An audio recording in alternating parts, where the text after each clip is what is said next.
The present visit is very significant, both in the geopolitical context that Russia is in today because of the Russia-Ukraine war, and also because our friendship with Russia, or maybe economic relations with Russia, that we have been buying oil from them in bulk since 2022 after the Russia-Ukraine war, makes it all the more reasonable for any understanding of geopolitical situation in the world.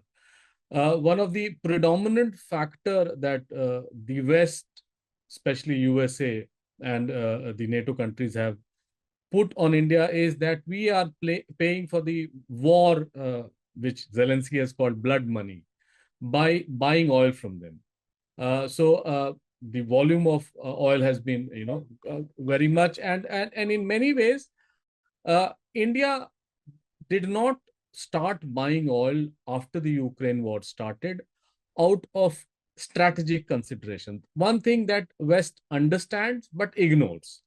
We started buying oil from Russia because they were selling oil at a cheaper price.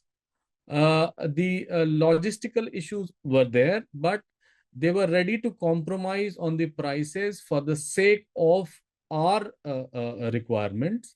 And resultant, what happened was that we ended up buying almost more than 1/3 of our oil or fossil fuels.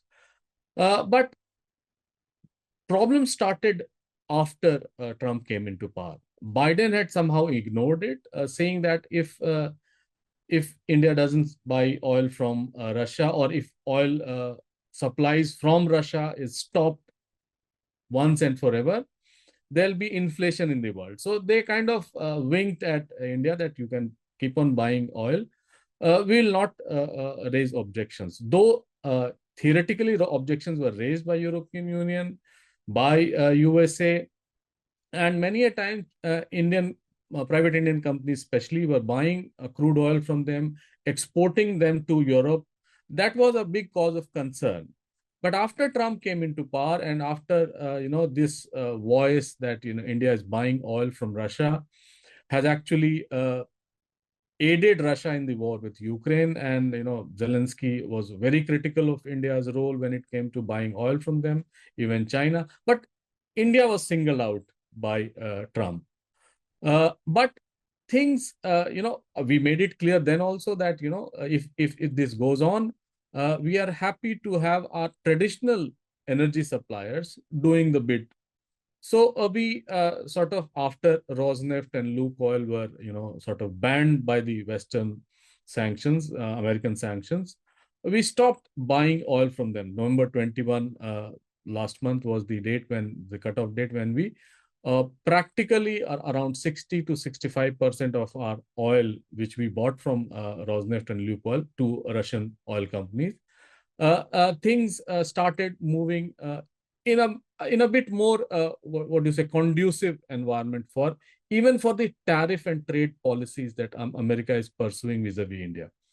So in nutshell, the geopolitical context of it, the economic context of it, if you might say, and also the relations between India and Russia were sort of taking a bit of were going on a back burner.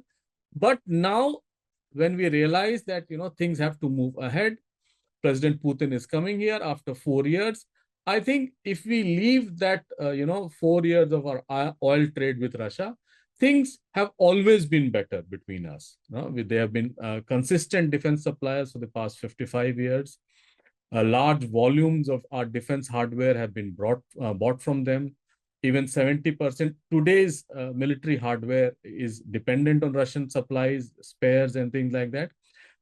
But we have also moved on, from a basket of countries which supply defense equipments to us, and almost more than 1/3 of our defense supplies, even today, if you see from 2019 to 2023, the 5 years, we have been buying oil and defense supplies from them. So geopolitically, India-Russia relations and having a long-term impact, it is going to be a very important visit from the Russian president. But at the same time, we are also looking that we will operate as we'll work as a sovereign country. Our decisions will be sovereign on whom to buy our oil with, whom to buy our defense supplies with. These are all questions that needs to be answered. But at present, we are very happy that President Putin is here. He will, our time-tested relation that we have had with Russia for almost more than 5 decades will not be tested again by the West.